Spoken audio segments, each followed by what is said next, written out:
Salut à tous, on se retrouve pour la 4e partie de la croisade Armageddon. Donc, comme d'habitude, je vous rappelle que j'ai créé une playlist, donc si c'est la première vidéo que vous voyez, pensez à regarder les 3 premières dans l'ordre, comme ça vous saurez un peu plus plutôt que de débarquer au milieu du combat. Alors, là, on se retrouve sur la ruche Hadès. Ce qui s'est passé, c'est que, étant donné qu'Angron est arrivé, il a attiré à lui aussi bien des forces de défense, donc des forces royalistes, que des forces chaotiques, parce qu'en fait, bien évidemment, tout le monde a envie de le voir, tout le monde a envie de se battre à ses côtés, tout le monde a envie de lui montrer que tous ses fidèles serviteurs ou suivants ont envie de lui montrer qu'ils sont à la hauteur de ses attentes, même si Angron n'a absolument aucune attente. Angron, simplement, son but, c'est de tuer, mutiler. Il n'a aucune attente envers ses anciens frères de combat, enfin ses anciens subordonnés plutôt. Donc, tout simplement, ils le suivent et c'est une aubaine parce que, en fait, ce qu'il faut bien comprendre, c'est qu'ils viennent renforcer du coup l'attaque d'Angron qui est plus meurtrière, mais de toute façon, même Angron seul, il est inarrêtable. Donc, que ce soit 2 fois trop puissant ou 3 fois plus puissant, ça change pas grand chose. Par contre, ce qui change, c'est que toutes ces forces qui du coup se rassemblent dans le sillage d'Angron, et bien en fait, elles desservent les positions où elles étaient avant. Ce qui fait que c'est des points de faiblesse que vont exploiter justement le sénéchal Helbrecht. Par exemple, lui, il va essayer de contre-attaquer sur ce fameux pont et il va utiliser la puissance des titans. On a 2 titans warlords qui le suivent et qui bombardent les positions des cultistes du chaos et des World Eaters. Je me dis simplement que ce pont, il doit être sacrément costaud pour résister à autant de guerres et qu'à mon avis, le pont, il devrait être complètement détruit. Donc après, c'est un pont à l'échelle de l'Imperium, donc sans doute il est immense. Mais en tout cas, les titans font barrage et permettent justement comme ça à Helbrecht d'avancer et de reprendre le terrain qui était avant à eux et qu'ils avaient dû reculer. Et donc, ils continuent à avancer. Et ce qui se passe, c'est que là, encore une fois, les démons vont faire éruption et vont venir contrebalancer un petit peu les choses. Alors, ils font pas forcément le poids contre les Warlords, mais ce qui se passe aussi, c'est que les World Eaters envoient un de leurs appareils de débarquement, et de cet appareil de débarquement sort 3 titans. On en avait 2 du côté impérial, là on en a 3 du côté des renégats. Alors on nous donne pas la classe des titans, parce que si c'est 3 warlords contre... si c'est 3 warhounds contre 2 warlords, je miserais quand même plutôt sur les warlords, mais là donc on a juste 3 titans, donc on ne connaît pas leur classe. Toujours est-il qu'ils vont... Alors, j'ai du mal à un peu imaginer ça, parce que dès que la barge de débarquement arrive, elle ouvre ses portes, les titans arrivent et font feu sur le Warlord, et à tel point qu'il est surpris, parce qu'une sorte de cathédrale volante qui décharge 3 titans, c'est vrai que ça a dû passer un peu inaperçu. J'avoue que j'ai un peu du mal à me représenter la scène, mais en tout cas, ils réussissent à paralyser en fait les boucliers Void. Les titans, ils sont protégés en fait par des boucliers Void avant que les armes viennent détonner sur leur coque, et une fois que ces boucliers Void sont affaiblis, les armes vont directement rentrer en contact avec la coque, alors que la coque est extrêmement résistante, ce qui fait qu'ils peuvent quand même endurer plusieurs coups, et là c'est ce qui se passe. Donc il perd ses boucliers Void, les missiles détonnent contre sa coque, mais simplement ça va l'immobiliser, ce qui fait que le deuxième Warlord, lui, il est obligé de venir se porter à sa défense. Donc on imagine peut-être qu'il vient s'interposer entre le feu des titans renégats et puis leur cible qui a perdu ses boucliers Void pour le protéger, avec lui ses boucliers Void encore actifs, et il y a ce combat, ce duel entre les 2 warlords, dont un qui est mal en point, et puis ces 3 titans du chaos. Au pied de tout ça, il y a Helbrecht qui est en train de se battre dans l'ombre du combat des titans, et qui réussit, bien sûr, à créer une tapisserie de carnage, étant donné que aucun adversaire n'est de sa trempe, et il progresse comme ça avec ses frères d'épée au fur et à mesure. Ce qui va se passer, c'est que malgré tout, encore une fois, il y a les démons qui vont refaire balancer les choses du côté du chaos. On a toujours cet afflux, un petit peu, ce qui est assez cohérent en fait, avec ces changements, où dès qu'il y a la moindre... En fait, c'est assez dur de se représenter le cours réel en fait d'une bataille. Et d'ailleurs, ça me fait penser que... alors, j'ai perdu ton pseudo, mais quelqu'un m'avait dit, quand on a vraiment participé à la guerre, qu'on a vécu des situations réelles de ce genre-là. Alors bien sûr, pas des combats de titans, mais en tout cas où sa vie est en jeu. Il me racontait qu'en fait, on sentait dans la description narrative qui est faite par les auteurs de la Black Library ou les auteurs chez Games Workshop que c'était très fantasmé et assez loin de la réalité. Autant la préparation, la stratégie, oui, mais ce qu'on vit et ce qu'on ressent au milieu des combats, non. Et voilà. Donc les démons viennent contrebalancer un petit peu ces choses-là. Et là, eh bien voilà, qui va arriver enfin, Styrbjorn, qui arrive avec ses forces de Space Wolf et qui viennent se poser directement sur la carapace d'un des titans. Donc on peut imaginer que c'est une classe Warlord. J'espère qu'il est en tout cas assez grand. Et on nous dit que donc l'appareil d'atterrissage des Space Wolf se pose sur la carapace du Titan, c'est quand même assez gros hein, l'appareil Space Wolf. Il débarque, il se ferait un chemin à l'intérieur, donc on imagine que les boucliers volent, laissent passer les vaisseaux spatiaux ou les Space Marines, si c'est un petit peu étrange, et il se crée un chemin à l'intérieur. Alors on nous dit qu'il lutte contre l'équipage, qu'il lutte. Alors ça m'a voilà, là je me suis dit il y a un truc qui va pas. Il lutte contre des berserks, c'est-à-dire que dans le Titan, alors si on imagine que c'est un Warlord, un des plus gros, je sais pas combien il y a de berserkers, mais je vois pas des berserkers être en posture défensive dans un Titan. Mais admettons, donc il y a des berserkers qui s'interposent, mais malgré tout, Styrbjorn réussit à poser une charge à plasma sur le réacteur du Titan. Il réussit à s'enfuir et détonation apocalyptique. On nous parle d'une détonation nucléaire, et c'est assez rare qu'on parle de nucléaire dans Warhammer 40 000. Détonation nucléaire qui va anéantir bien, toutes les forces en présence, donc faire bien sûr un gros trou dans le dispositif des renégats. Ce qui va, on l'imagine peut-être, sauver les quelques loyalistes, peut-être les titans. Alors on n'a pas le destin en fait des titans. Est-ce qu'ils ont été détruits dans l'affaire? Est-ce que Helbrecht, qui était justement au pied des titans, s'est fait aussi vaporiser? Non, bien sûr. Mais il y a toujours ce côté où on nous parle d'une explosion nucléaire, même une explosion nucléaire assez contenue à l'échelle d'un titan. On peut supposer que ça fait quand même un petit boom qui vaporise un petit peu tout ce qu'il y a autour. Mais bon, là, non, en l'occurrence, bon, ça a fait un trou dans les renégats, mais a priori, pas trop de pertes du côté de l'Imperium. Et puis surtout, les Space Wolves ont réussi à s'enfuir juste avant. Ils avaient réglé les charges de démolition, bien sûr, hein, pour les failles d'autonomie une fois qu'ils étaient partis.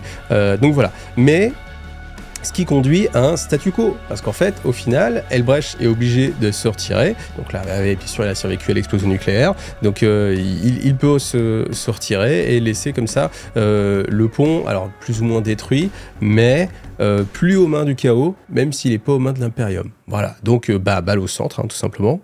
Pendant ce temps-là, eh bien, on a les forces toujours des Chevaliers Gris, hein, qu'on suit comme ça en filigrane. Eh bien, ils mettent la main sur la lame noire. La lame noire, c'est la première épée qu'avait Angrand lors de la première guerre d'Armageddon. Et ils réussissent à retrouver des morceaux de cette lame noire. Et en fait, ils vont l'utiliser comme catalyseur en fait pour leur exorcisme sur la fermeture en fait de la porte des anges, enfin de l'ange rouge pardon.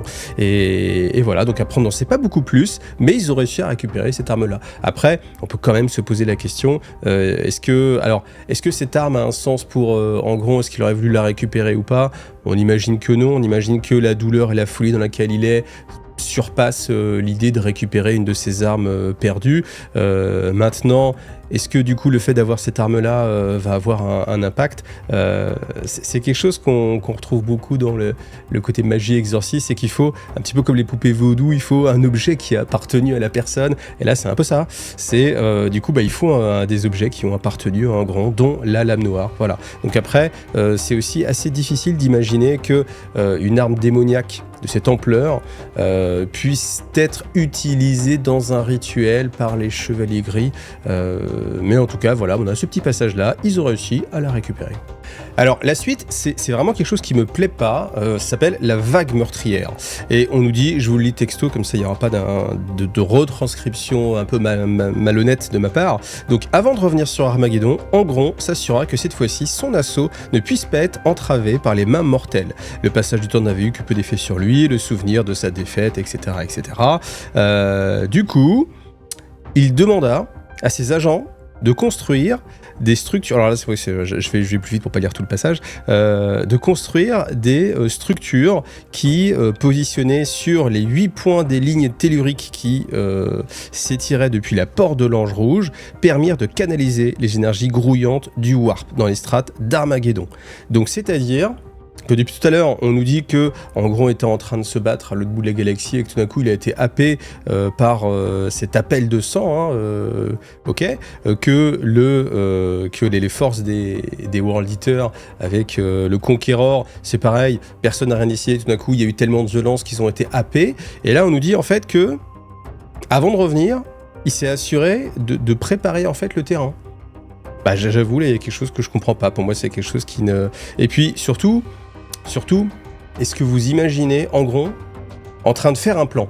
Non mais vraiment juste, est-ce que vous l'imaginez en train de faire un plan en disant « je vais me retourner me venger sur Armageddon, mais je ne veux pas me faire avoir comme la première fois, donc envoyons des agents ériger des monuments pour que j'ai plus de puissance, pour que les démons aient plus de puissance, et pour qu'on puisse se venger. » Je suis pas sûr que ça colle avec le personnage d'Angron. N'importe quel autre, pourquoi pas. Angron, qui est juste dans le pur massacre, la pure destruction, établir un plan comme ça, donner des ordres pour dire allez on va aller construire. J'avoue que j'ai vraiment énormément de mal à me le représenter, donc là c'est pareil. Je demande toujours votre avis pour voir si c'est moi qui me fourvoie ou si au final, pourquoi pas. Bah, des fois d'ailleurs, c'est assez intéressant et merci à tous ceux qui mettent les commentaires parce que c'est vrai que parfois, il y a des choses, typiquement, je repense, ah oui, tiens, j'en ai jamais parlé. Pour ceux qui n'ont jamais vu, quand j'avais dit, ah tiens, les démons, ils sont dans l'espace, bah, ils gèlent pas, c'est bizarre. Et on m'avait dit, mais en fait, non, il n'y a pas d'échange de chaleur, étant donné qu'il n'y a pas de particules dans le vide spatial, donc forcément, tu perds pas de chaleur. Et j'avais dit, ah oui, c'est vrai. Donc merci à tous ceux qui me font aussi progresser. Sur ma connaissance et de la réalité du monde, de l'espace, et c'est vrai que j'imaginais, en fait, j'avais toujours cette image de les gars, ils étaient congelés dans l'espace, parce que, bah voilà, zéro absolu, à peu près, mais voilà, pas du tout, parce que effectivement, c'est vrai que quand tu réfléchis, tu dis, mais oui, c'est logique. Donc là aussi, est-ce que, en gros, j'ai une image qui est décalée par rapport à ce qu'il est, et qu'en fait, il reste malgré tout fin stratège, ou est-ce que, en effet, c'est un petit peu étonnant? Parce que je vous rappelle quand même que moi, il y a toujours le passage où, en gros, il se fait appeler, et puis après, ah ben non, en gros, il a été appelé parce qu'il y a eu les Space Wolves et les Black Templars qui sont arrivés. Oui, mais les Black Templars et les Space Wolves, ils sont arrivés parce qu'ils ont senti, parce que en fait, les Chevaliers Gris ont senti que Angron était en train de se diriger vers Armageddon dans le Warp. Bon, donc voilà, l'œuf ou la poule, hein, chacun sa réponse. Mais là, en tout cas, c'est vrai que ce passage-là, moi, il me fait me poser des questions. Alors après, malgré tout, il y a la présence de Jarok Skrill, vous savez, qui est un octolier qui est sur la barge du Conqueror, sur la passerelle de commandement, et lui, eh bien, on nous dit que malgré la douleur des clous du boucher, il continue à avoir une capacité d'analyse digne d'un officier Space Marine, et qu'il va réussir à orienter en fait les forces des World Eaters, qui ne sont pas larguées à l'aveuglette, mais de les orienter sur des points précis. Et en fait, là, on nous dit que ce qu'il va essayer de faire, c'est de d'éloigner en fait les forces impériales en leur donnant en fait des petits assauts à résoudre, de les éloigner des forces principales en fait des World Eaters. Donc il va utiliser tous les renégats, il va d'ailleurs utiliser les renégats pour propager la parole du chaos, donc on ne sait pas exactement comment ça se passe, c'est suis-nous ou tu meurs, j'imagine, enfin je ne sais pas, mais en tout cas il va réussir à envoyer ces bandes de guerre, et ces bandes de guerre qui ne sont pas des Space Marines vont corrompre les défenseurs impériaux qui vont passer du côté du chaos et bien sûr demander aux forces encore loyalistes d'aller gérer ces poches de résistance. Mais vous voyez, c'est vraiment cette capacité de conversion, elle est assez présente et assez puissante en fait, hein, parce que comme vous avez deux forces qui sont de même puissance, qui tout d'un coup il y en a une qui passe complètement du côté de l'autre, forcément, ça va être compliqué à gérer pour l'Imperium, surtout que autant détruire une armée complète, c'est compliqué, autant claquer des doigts magiques et puis qu'elle passe de votre côté. Ouais, c'est très puissant. Moi, je prends ça comme pouvoir. Ça a l'air très très puissant. Donc voilà, à voir comment ça va se passer. Lui aussi intervient quand même malgré tout. Il reste pas sur la passerelle. On nous dit que justement, étant donné qu'il y a énormément de carnage, il va profiter des vents magiques pour se téléporter directement avec les autres octoliers pour prélever la dîme de sang lui aussi, parce que bah, évidemment, il lui faut aussi qu'il récupère des crânes. Et pendant ce temps-là, on a toujours les forces des Granites qui continuent leur programme de sap et ils vont s'attaquer au monolithe qu'a planté justement Angron. Et tout simplement, ça consiste en réussir une sorte de rituel, jeter du sang en fait, je trouve que c'est assez étonnant hein, pour combattre le dieu du sang. On jette du sang sur pourquoi pas. Mais en tout cas, c'est du sang d'intouchables, c'est-à-dire ceux qui n'ont aucune, enfin ceux qui sont l'antithèse du warp. Donc peut-être que du coup c'est ça. En fait, c'est utiliser le même conducteur, le sang, et en mode intouchable. Et donc, bien sûr, les intouchables ont été sacrifiés hein, pour faire ça. C'est là où je me suis dit peut-être que est-ce que c'était pas plus rentable en fait de faire en sorte que l'intouchable, on lui prélevait du sang tous les jours pour au final réussir à avoir une quantité peut-être plus importante que si simplement on le vidait une seule fois. je sais pas trop. Oui, je me pose des questions bizarres, mais c'est vrai en termes de stratégie, peut-être que c'est plus intéressant étant donné que la difficulté de trouver un intouchable, peut-être plus intéressant de le mettre dans un coin et tous les jours de lui prendre un petit litre. Et puis je sais pas combien on a de litres de sang en nous, je pense à la réponse. Voilà, comme ça irait peut-être, ce serait un petit peu plus efficace. En tout cas, voilà, ce rituel, bien sûr, il est entravé par les démons qui veulent se défendre, mais les chevaliers gris, 3 coups d'arme Némésis, et c'est parti, on va réussir à sceller un des monolithes, le monolithe principal. Donc on imagine qu'il y a 8 monolithes, forcément. À côté de ça, il y a d'autres frères capitaines. Il y a le frère capitaine Tauros Hendron, de la 5e confrérie des Chevaliers Gris, qui lui cherche un moyen de détruire la forme physique d'Angron. Donc on a deux attaques, en fait, une attaque sur le plan psychique Warp, avec justement la présence d'Angron qui est possible grâce en partie à ces monolithes qui ont été érigés, et d'autre part, comment le détruire physiquement pour le bannir. Eh bien, ils sont au courant que, fut-il un temps jadis, l'Adeptus Mechanicus avait caché des armes oubliées, des armes mystérieuses dans une vieille crypte sous un des mondes, voilà, perdus, oubliés de tous, que même le Mars ne sait plus que c'était là. Les Chevaliers Gris, eux, par contre, ils ont gardé les dossiers, et ils viennent purger ces lieux industriels qui sont ravagés par les orques, mais bon, ça ne leur pose pas de difficulté, pour réussir à récupérer des têtes vortex. Les têtes vortex, les missiles vortex, tout simplement, ce qu'ils créent, c'est une bulle warp, et justement, ça sépare en fait l'univers réel de l'univers psychique du warp, et voilà. Alors après, ce que je me pose comme question, c'est étant donné qu'Angron vient lui-même du Warp, est-ce que ça aurait un effet important dessus au final? Peut-être pas, mais après ça me rappelle aussi que la forme physique que les démons ont dans l'univers matériel n'est pas la même que celle qu'ils ont dans l'univers du Warp, étant donné que c'était pas du tout les mêmes interactions. Donc Peut-être que ça peut avoir un effet, mais en tout cas ce qui se passe c'est qu'il récupère uniquement les têtes. Alors on peut imaginer qu'il va les fixer sur autre chose au bout de son épée, comme ça il va donner un petit coup. Non, d'accord, pardon. Et puis voilà, donc mission accomplie pour les Chevaliers Gris, en tout cas, hein, en sous-marin, pendant que les Black Templars et puis les Space Wolves livrent d'âpres combats. Eux continuent leur travail de sap des forces démoniaques. Alors on revient sur Helbrecht qui est un petit peu déçu parce que bien évidemment son offensive de reprise a été mis en échec par les forces démoniaques, donc il est un petit peu courroucé, et quand il arrive, et bien du coup il ordonne justement de reformer une ligne de protection sur la dernière ligne Imperator, celle qui s'appelle Alphus, afin d'empêcher vraiment encore une fois en gros de défoncer cette ligne-là et puis d'atteindre la ruche Infernus. Le problème c'est que le fait de relocaliser en fait les forces de défense impériale sur cette ligne de front, eh bien elle va créer une resurgence des forces qui sont cachées au sein de la population, et puis on a des cultes chaotiques qui vont se se sortir un peu de leur cachette et puis essayer de corrompre un peu les âmes des fidèles défenseurs. On a tout un quartier d'habitation là qui passe aussi du côté de Khorne. Donc, eh bien, alors encore une fois, hein, ça paraît tellement facile. J'ai quand même du mal à me représenter ces choses-là. Faut pas oublier qu'il doit y avoir des arbitres, il doit y avoir vraiment des forces de défense, des milices.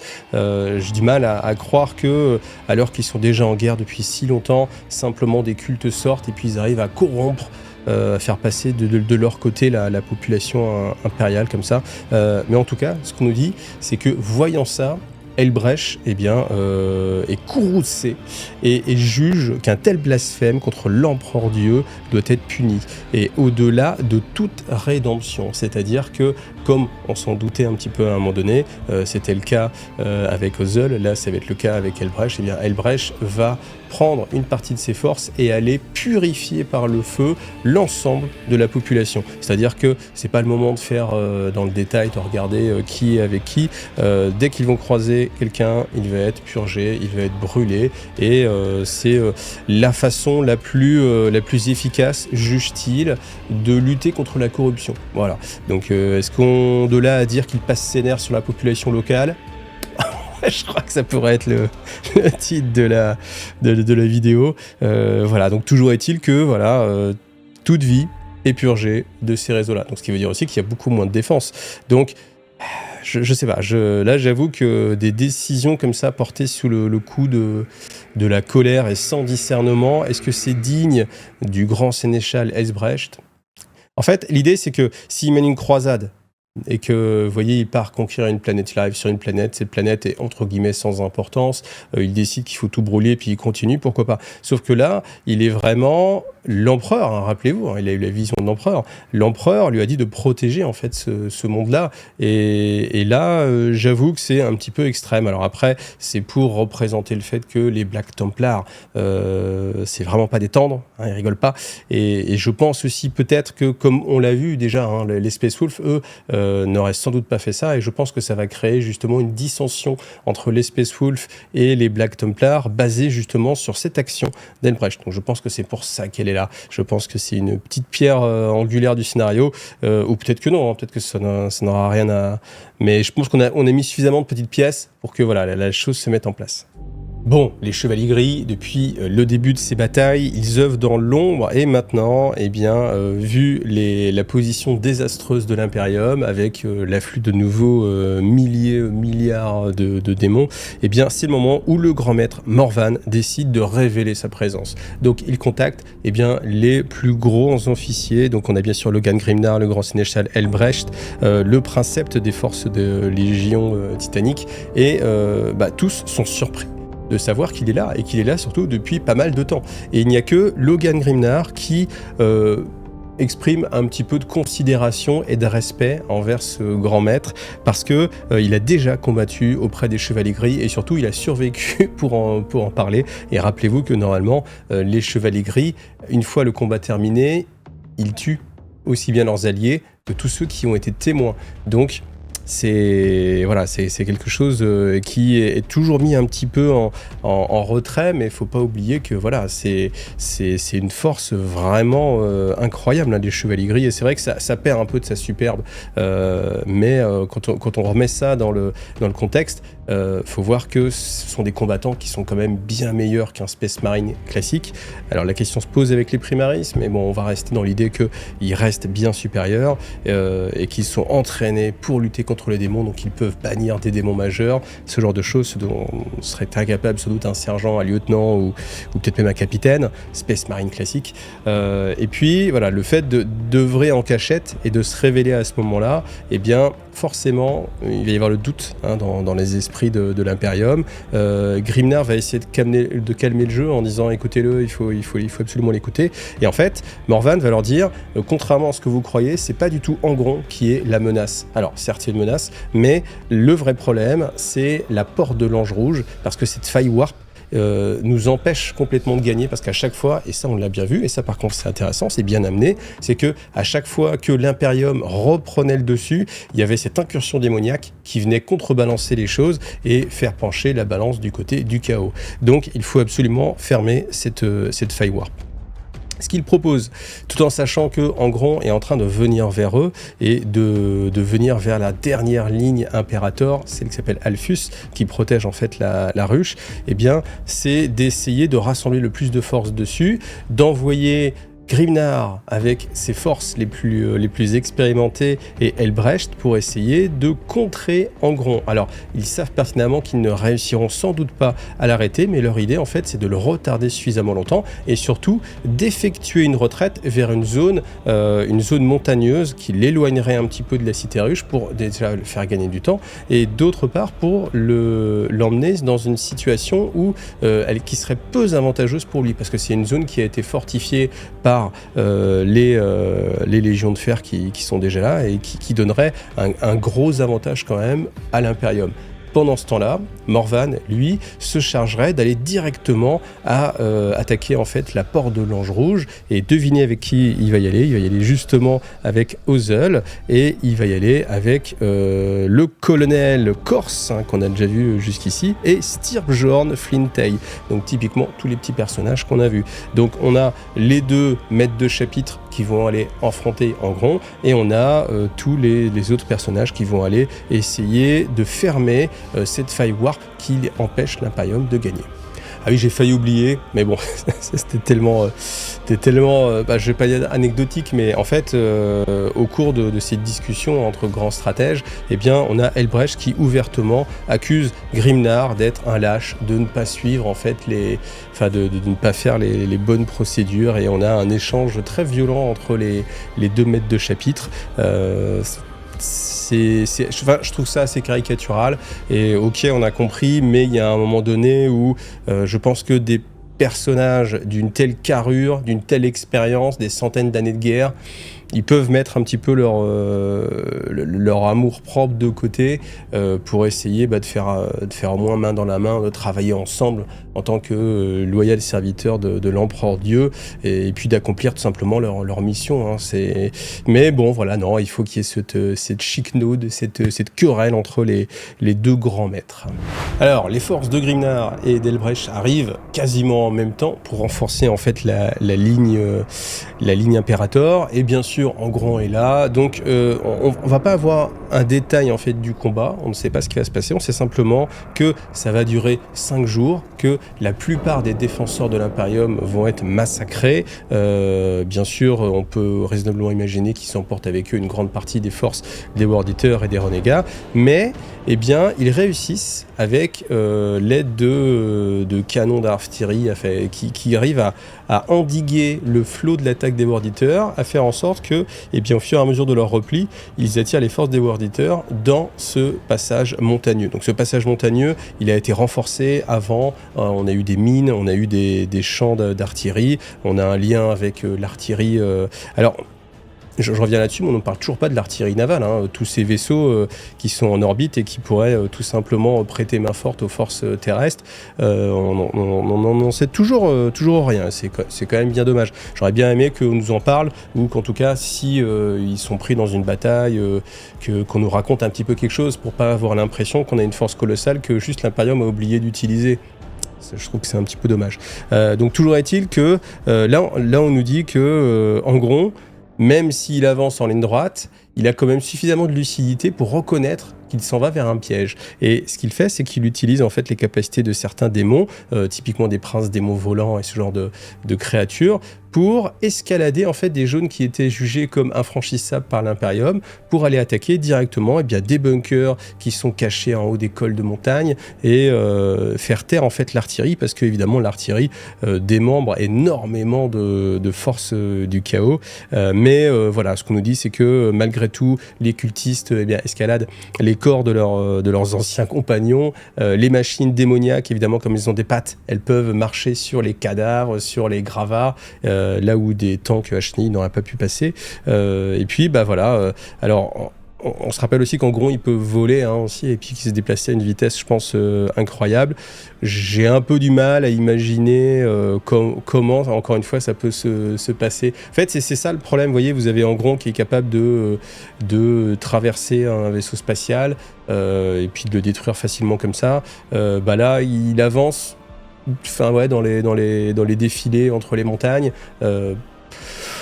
Alors qu'il pourrait faire pleine balle.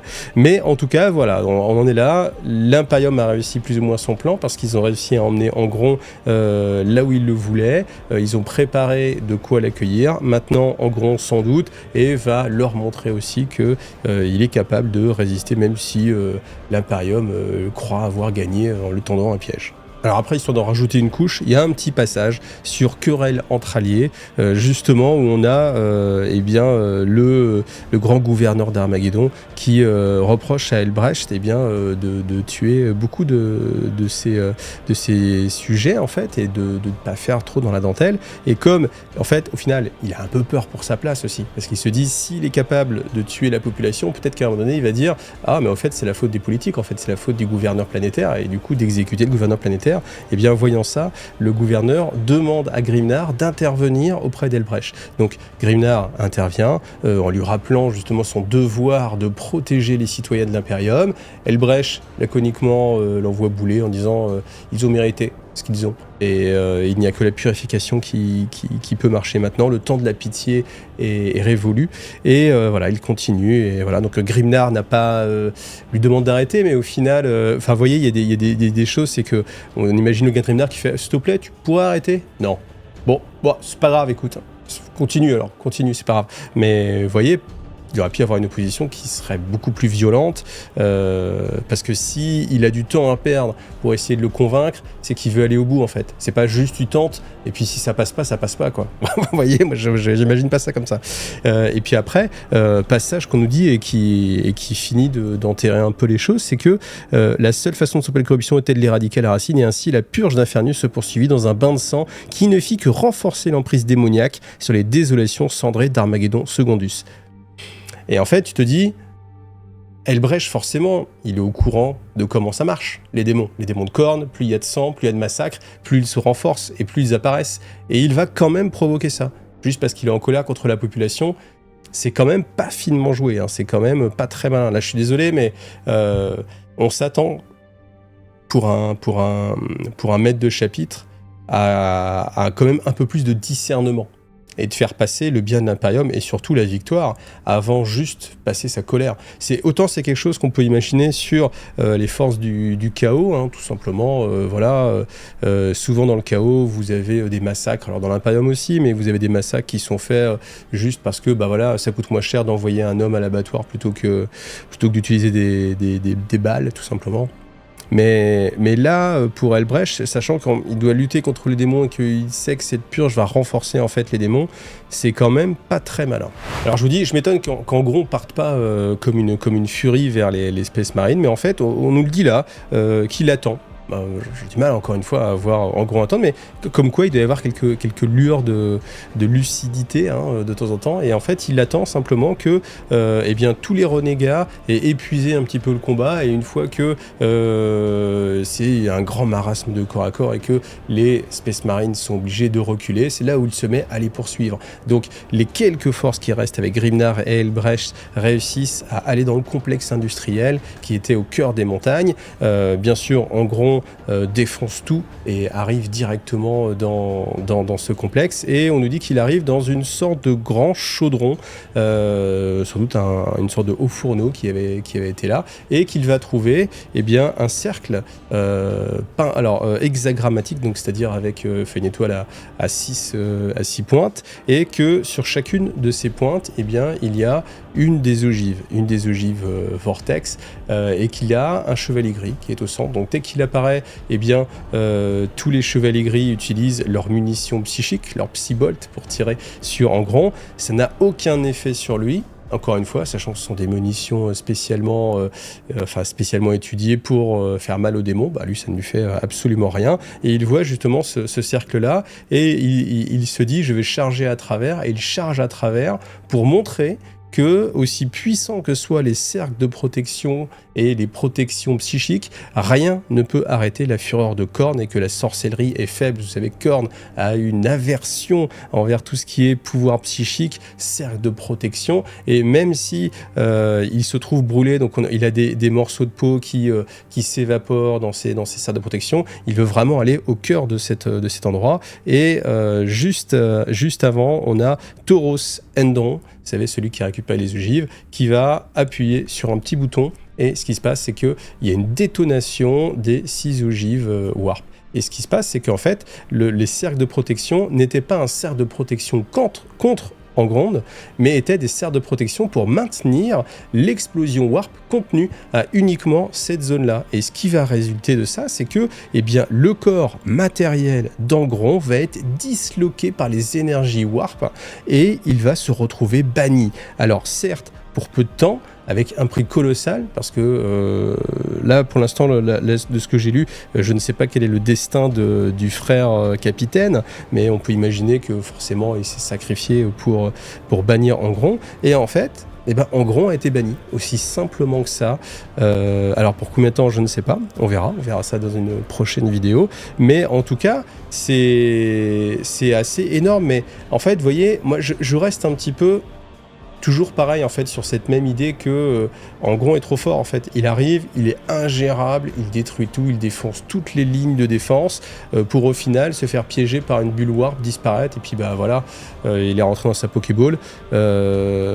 Ça manque d'un côté épique en fait. Vous voyez, j'aurais bien aimé. Alors peut-être que ça va revenir. Hein. Quand je vous dis, j'ai pas lu la suite, peut-être que ça va revenir. Mais j'aurais bien aimé un duel avec Logan Grimnar, ou peut-être que ça va arriver. J'ai envie de tourner les pages pour regarder, mais j'essaie de résister. Voilà, mais en tout cas, bon, voilà. Il est très fort, trop fort, et il se fait bannir un peu simplement, en fait, je trouve. Et on reste un petit peu en mode...